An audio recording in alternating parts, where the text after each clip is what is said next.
Certified cabrón, soy un Sancho Así que dale, y despacito, porque lo mueve, pero muy rico, así que dale, y despacito, porque lo mueve, pero bonito. Bienvenidos, welcome to Sancho Fantasy Football. First and foremost, I'd like to congratulate the 2021 NBA champions, the Milwaukee Bucks. For those of us who've been a fan for decades, understand the pains and struggles we've been through year in, year out. So shout out to Giannis and the Bucks organization for what they've been able to accomplish thus far. With that being said, I'd like to go over my personal experience playing fantasy football, PPR in particular. It all started back in 2013 when a good friend of mine, Marco, shout out to Marco, asked me to join his league, La Liga. And in this particular time, I had heard about fantasy, but not really got into the details to understand it. The only advice I received before the draft was you draft and select the players that you think are going to give you the most points weekly, and you'll win. So here I go. I ended up drafting Aaron Rodgers first round. Again, with that mindset of, people that are going to give you, or players that are going to give you the most points weekly. So I'm thinking, well, why is nobody else drafting QBs? So here I go, and I select Matt Ryan, second round. And I was laughing and then they finally explained better the details on it. I drafted Eddie Lacy third round. This was his rookie year. He actually did very well. Fourth round, I ended up doing Monty Ball, and that one didn't work out. And the reason I bring this up is because we all started somewhere. And maybe not as bad as me, but we all started somewhere. And between 2013 and 2016, I joined this league yearly. It was all fun, for fun, and it got competitive against friends. And funny thing is that I actually made it to the playoffs, which is already a challenge in itself every year. But I just lose the first round or the second round. And again, it's just like I was doing something wrong. I was following the points. I was following the names, which is okay to an extent, but there's more details into it.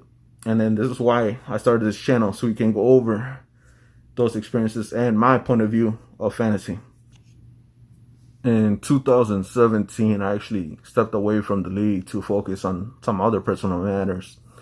And a coworker of mine really insisted on me joining his league, which was actually a manual league. So he got all his stats based on newspapers and online. So no Yahoo, no ESPN apps. And this particular league, the reason I bring it up is because it made me understand the point system better. It made me understand and realize that the league settings matter.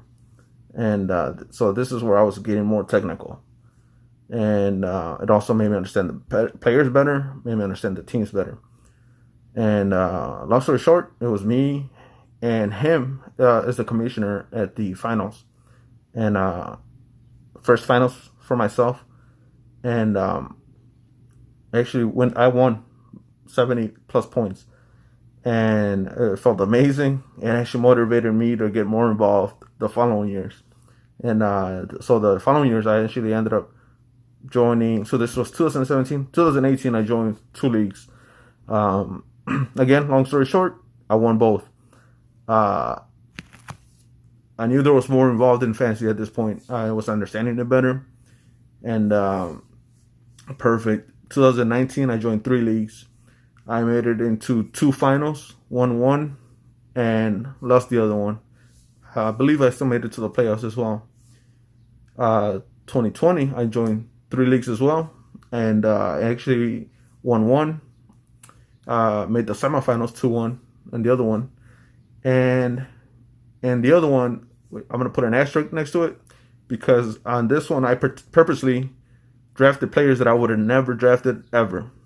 Based on where they were going, and even more, I would have never drafted. And I'm gonna make videos per league for the ones that I have a receipt for, so I'm not just talking. I actually got proof. And for the that one with the asterisk, I purposely made it for this channel, for this year coming up. So, like, comment, subscribe. If you have questions, comments, or concerns, let me know. Place them there. Expect more videos coming up. And one more thing. You may ask why the face mask? Why the sunglasses? Well, for those of you who know Sancho, what that is, or for those who don't know, I will be making a video explaining and elaborating more on that. But a good Sancho does not let his identity be known or stays low key. And that's the reason for these clothing articles. And don't be surprised for more.